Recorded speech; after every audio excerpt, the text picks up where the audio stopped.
เอาพี่น้องสบายดีเบิร์ดสุภูสุคนเด้อที่ติดตามซ่องชีวิตอยู่รัสเซียพี่น้องเอ้ยมื้อนี้ก็มีโอกาสได้มา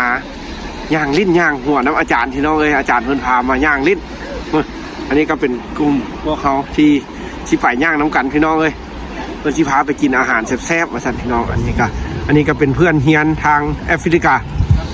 สบายดีเด้อเด้อเดี๋ยวสบายดีขอบใจหลายๆสบายดีโดสบายดีตอนเช้าดาโดเบรอุตราไปยมสยิมอันน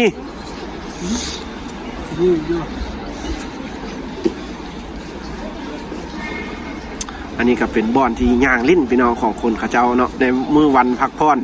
คนรัสเซียก็จะออกมาย่างลิ้นจากสีพี่น้องเลยบ้านเพิ่นเอากระสีถ่ายบรรยากาศให้เบิ่งเด้อพี่น้องเลยเอาแบบคลิปยาวๆเลยสิบ่ได้ตัดได้แต่งให้เบิ่งพี่น้องเลยคลิปนี้แล้วก็ถือว่าเป็นการย่างในกลุ่มคณะกับอาจารย์พี่น้องเลยอาจารย์กสิพาย่างก้อนแล้วก็จะสิพาไปกินข้าวกินอาหารอยู่ห้านแต่อาจารย์อบรมกันว่าสิได้ไปกินข้าวแบบเป็นห้านอาหารของเป็นเมนูของรัสเซียพี่น้องเลยเพิ่นสิพาไปกินได้ไหมนี่ก็เพื่อนหมู่คู่ที่เฮียนน้ำกันพี่น้องเอ้ยถ้าเบิ่งหาสีหาอย่างพี่น้องเอ้ยกับเบิ่งคนบ้านเพิ่นไปน้ำกันพี่น้องเอ้ยเบิ่งบรรยากาศสิเป็นจังไหนเนาะอยู่รัสเซียในช่วงฤดูหนาวแนวนี้สิเป็นจังไหนพี่น้องเอ้ยกับเบิ่งไปน้ำกันเขากับโบฮู้จักสีไปท้ายอันใดให้พี่น้องเบิ่งทางบ้านเพราะว่าเขาก็มาอยู่ต่างถิ่นต่างแดนพี่น้องเอ้ยถ่ายกับบรรยากาศที่ใช้ชีวิตอยู่เนี่ยเด็กอาจารย์เพิ่นก็แนะนำพี่น้องสิแนะนำจังไดก็เบิ่งกันไปพี่น้องนี่อาจารย์2คนพี่น้องเอ้ยเป็นอาจารย์ผู้หญิงเป็นวิชาเฮียนเพิ่นก็มาแนะนำเบิ่งเด้อเถอะแบบจังได๋ครับความหมายแบบความหมายของเมืองบ่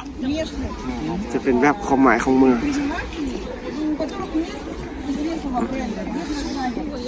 อันนี้จะเป็นแบบความหมายของอาจารย์ตีความหมายเรียกว่าอันนี้จะเป็นท่อห้องน้ำเสียและอันนี้เป็นการอันที่เพิ่นเอาอันนี้มาใส่ก็เป็นของเมืองเพิ่นนะพี่น้องนี่ก็จะเป็นการอย่างเล่นอย่างเที่ยวพี่น้องเบิ่งบรรยากาศกะสิแล้วพี่น้องบ้านเพิ่นคนรัสเซียถ้าเป็นมือวันพักผ่อนเพิ่นก็จะมาย่างลิ้นหลายเลยพี่น้องรัสเซียก็ได้เท่าผู้แก่นี่ได้เท่านี่สิหักกันแนวนี้บ่เท่าบัดแก่นะพี่น้องเอ้ยอย่างลิ้นจะเป็นแบบเส้นทางถนนคนเดินกะสิถ้าเป็นเมืองไทยกะสิแม่นเนี่ยก็พี่น้องซอยข้าวสารวะอยู่เมืองไทยฮันเขาก็เห็นตั้งแต่อยู่ในเขารหัสบอกเป็นข้าวพี่น้องเลยถนนคนเดินซอยข้าวสารบรรยากาศเมืองหนาวพี่น้องเลยกับวิวบรรยากาศคนรัสเซียพี่น้องเลยคนรัสเซียสดๆเลยอันนี้นะความสวยความงามได้พี่น้องคนรัสเซียนะแต่เขาบ่มีเงินเพิ่นกับบ่มักเขาพี่น้องเลยบ่ว่าแต่อยู่ลาวบ่อยู่ไทยอยู่ต่างประเทศใดก็คือกันพี่น้องเลยคันมีเงินแล้วถือว่ามีความมั่นใจอันนี้บ่มีเงินก็อยู่ไปจังซี่พี่น้องเลยชีวิตบรรณาอาจารย์สิทายฮู้เงินเก่า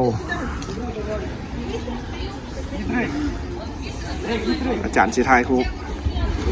เอาย่างต่อพี่น้องเลยกับม่วนได้พี่น้องแวะเฮาเฮียนร่วมกันหลายคนมันก็คักพี่น้องหลายประเทศได้แล้วก็ได้วัฒนธรรมของกันได้กันไปแลกเปลี่ยนกันพี่น้องเลยแต่สะอ่อนแต่สาวรัสเซียนะพี่น้องงามอิลีเด้อันนี้ประเทศโมซัมบิกพี่น้องโมซัมบิกอันนั้นจะเป็นประเทศเอธิโอเปียย่างเด้อพี่น้องเลยหาย่างเมืองบรรยากาศบ้านเทินไปน้ำกันกับการท่องเที่ยวย่างลิ้นมื้อนี้พี่น้องเลยดินแดนเมืองหนาวสักครั้งหนึ่งนี่เพิ่นบ้านเทินก็มีร้านขายเครื่องแนวนี้เป็นของวัฒนธรรมของบ้านเพิ่นอะไรพี่น้องนี่ก็เป็นหมวกกันหนาวก็เป็นคักได้มันมีกามีหูอีกปั่น ลอกเลียนแบบเป็นตัวม้าตัวสัตว์ที่บ้านเฮินหันหลังพี่น้องเลยนี่เลยนี่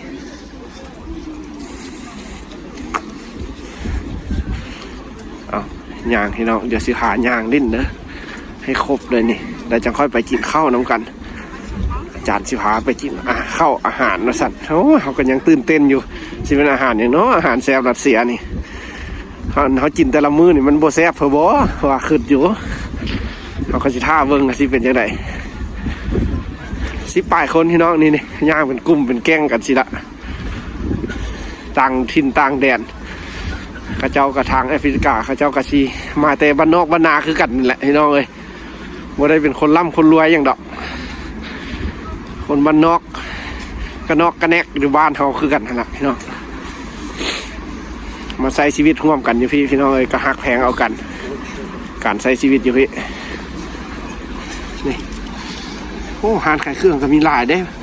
ของไซของหาวัฒนธรรมของรัสเซียก็มีศิลปะการแต้มการจัดสรรห้านอาหารเนี่ยเมนูก็ซื้อกินอยู่นี่ยากกินอันนั้นก็เป็นห้านหัตถกรรมเป็นไม้คือบ้านเราเลยพี่น้องข้ามทางเราถ้าข้ามทางนี่โอ้งามเด้ออันนี้นะบัดเมื่อบ้านนะสิได้ซื้อเมื่อจังอันก่อนพี่น้องคือสิงามนี่ซื้อไปว่าบ้านเขาวัฒนธรรมบ้านเพิ่นพี่น้องเลยก็งามเลยก็น่าจะบ่แพงดอกประมาณ 2-3 แสนเงินเขานี่แหละถ้าข้ามทางพี่น้องทางน่าจะเป็นแบบบนท่องเที่ยวจะเป็นแบบบ้านไม้พี่น้องเป็นแบบบ้านไม้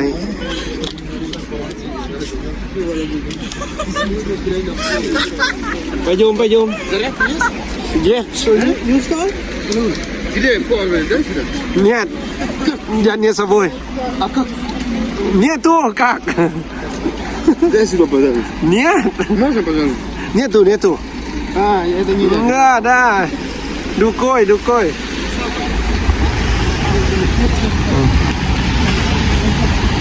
ประเทศกิบมานีซาวกิบมานีปีซาวพี่น้องเลยงูเหียน้ำกันมันอยากได้อันสายซากโทรศัพท์มันเวิร์ดไฟได้พี่น้องถ้ามาเจออากาศเย็นๆแบบเอาโทรศัพท์ออกมาไว้อากาศเย็นๆดนๆนี่มันจะตัดแบบไฟเมิดบ้าเดียวเลยแล้วปนั้นเขาเอาเข้าไปบอนอุ่นแล้วมาจังจะมีไฟมาอีกถ้ามันโทรศัพท์รุ่นดีก็ซิบุเป็นพี่น้องเลยโทรศัพท์ห่างๆมันก็เป็นคือกันย่างพี่น้องบรรยากาศโอ้มวนเลยนี่เขาก็บ่ได้ไปกิจกรรมน้ำมูหลายพี่น้องเพราะว่าอยากถ่ายคลิปบรรยากาศให้พี่น้องทางบ้านได้เห็นการมาอยู่พี่น้องเลยนี่เป็นย่างสิแหละไปคากพี่น้องบ้านเฮินก็ได้เพื่อนถักมากย่างคนรัสเซียพี่น้องเลยเอาย่างไปเลยเบิ่งบรรยากาศไปน้ำกันกับชีวิตตื่นเต้นแท้ๆแล้วแม่นชิไปกินอาหารนะพี่น้องเพราะว่าการใช้จ่ายจะเป็นของเขาเองพี่น้องเลยเขากินกันเมื่อเท่าไหร่แล้วก็ออกของกันให้กินอย่างกระจายของใครของมันไปเบิ้งพี่น้องหาซีถ่ายให้เบิ้งมัดสุบอนนะพี่น้องเลยเอาอันนี้ก็ถือว่าย่างไปแล้วเรากันยังบูฮูให้อาจารย์เพิ่นโอลมเพิ่นซีพาเข้าไปใส่กับบูฮูครับพี่น้องเลย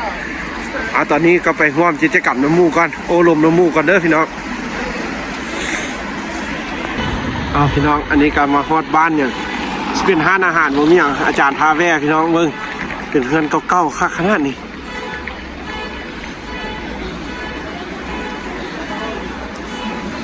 โอ้เสียกระซาสิแม่นเหรอนี่ต้นห้านอยู่นี่วะห้านอยู่นี่อ่ะโอ้ฮอดห้านละพี่น้องโอ้งามเด้อพี่น้องเอ้ยออกแบบเดี๋ยวนี้เดี๋ยวไว้โฟนกันยาสนิไม้คักพี่น้องนี่ฮอดละห้านนะพี่น้องถ่ายข้างหน้าฮะเสียกระซาสิโอ้สลามอะลัยกุมวะอะลัยกุมสลาม ¿Cómo está? Como está? Muy bien.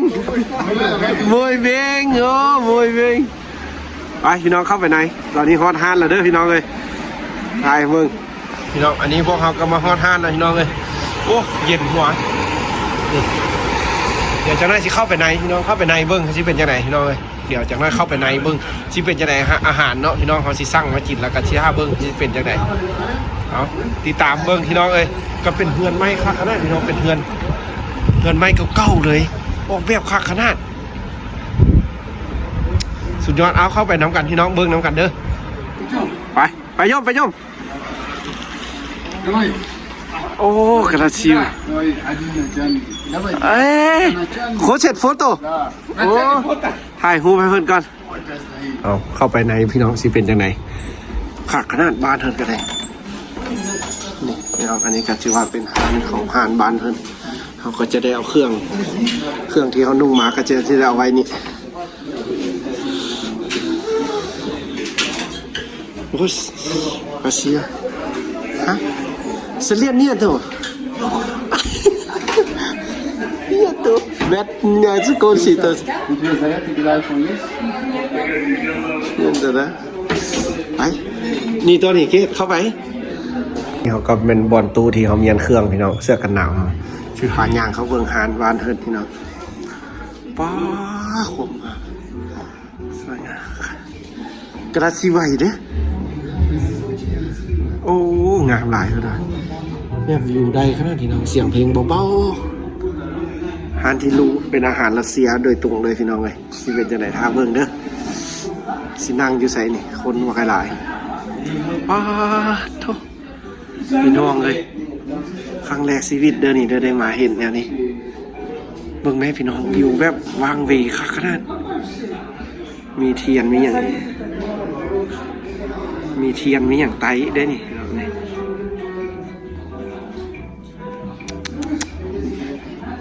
วิวมานั่งแบบ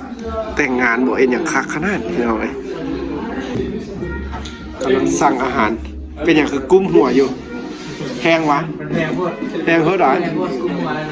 ครั้งหนึ่งชีวิตลองว่าสิเป็นอย่างบ่เกินสีจ่ายบ่ได้ดอกเป็นจังไดอาหารคักอยู่วะแพงวะจัก400,000ถึงเงินเขาล้านก็มีนะเนี่ย ล้านก็มีวะ หมดเกือบอันนั้นเนี่ยไอ้ห้านี่ก็ว่า น้อย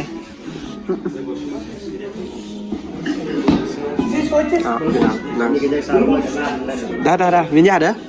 เนื้อฟาชิวะ อันนี้อีก300กับล้านหนึงแล้วนี่ ถือว่าแพงสุดกับล้านหนึ่งเนาะ